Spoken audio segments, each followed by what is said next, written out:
Assalomu alaykum, hurmatli brifing ishtirokchilari. Bugun Yangi shahar yoshlar ishlari agentligi rahbar va xalq muloqoti, murojaatlar, uchrashuvlar va natija haqida gaplashamiz. Mamlakatimizda amalga oshirilayotgan keng ko'lamli islohotlarning bosh maqsadi inson manfaatlarini ta'minlash, aholining hayot sifatini yaxshilash, ularning muammo va ehtiyojlariga tezkor yechim topish hamda davlat organlari faoliyatida ochiqlik, shaffoflik va xalqparvarlik tamoyillarini yanada mustahkamlashdan iboratdir. Shu bois bugungi kunda rahbar va xalq o'rtasidagi muloqot kuchaytirish, fuqarolarning murojaatlari bilan ishlash samaradorligini oshirish davlat siyosatining eng ustuvor yo'nalishlaridan biri sifatida e'tirof etilmoqda.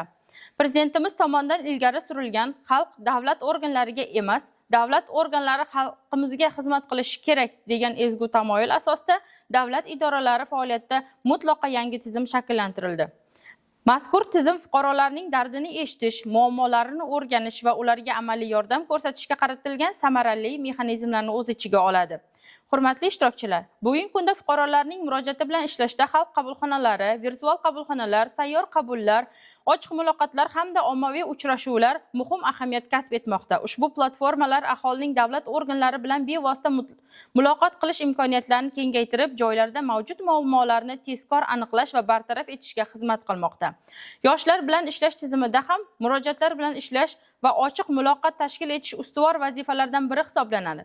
Zero yoshlarning muammolari o'z vaqtida hal etilsa, ularning taklif va tashabbuslari qo'llab-quvvatlansa, bandligi ta'minlash hamda ijtimoiy faolligini oshirish davlat siyosatining muhim yo'nalishlaridan biridir. Shu maqsadda Yangi shahar yoshlar ishlari bo'limi tomonidan yoshlar va aholi bilan ochiq va samarali muloqotni yo'lga qo'yish, murojaatlarni o'z vaqtida ko'rib chiqish hamda ularning muammolarini amaliy yechim topish bo'yicha tizimli ishlar olib borilmoqda. Joriy yilning o'tgan davrida Davlatobod mahallasida 1 marotaba, Shukrona mahallasida 2 marotaba, Temur Malik va Jomiy mahallalarida 1 marotabadan jami 5 ta sayyor qabul tashkil etildi. Ushbu qabullarda yoshlar, fuqarolar, mahalla faollari hamda tegishli tashkilot vakillari ishtirok etildi.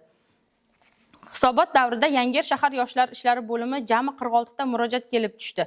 Mazkur murojaatlarning 32 tasi ijobiy hal etilib, bu umumiy murojaatlarning qariyb 70% tashkil etadi. Qolgan 14 ta murojaat esa qo'shimcha o'rganish va hal etish choralarini ko'rish maqsadida tegishli vazirlik, idora va hamkorlik tashkilotlariga yo'naltirildi hamda ularning ijrosi nazoratga olindi.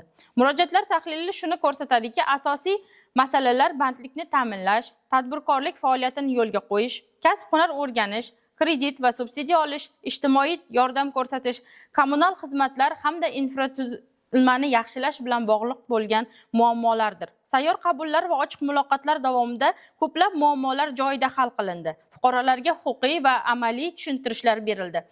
Mutasaddi tashkilotlar bilan hamkorlikda manzilli choralar ko'rildi. Bu esa aholi murojaatlariga e'tibor qaratish, ularning muammolarini bartaraf etish va davlat organlariga bo'lgan ishonchini mustahkamlashga muhim omil bo'lib xizmat qilmoqda. E'tiboringiz uchun rahmat.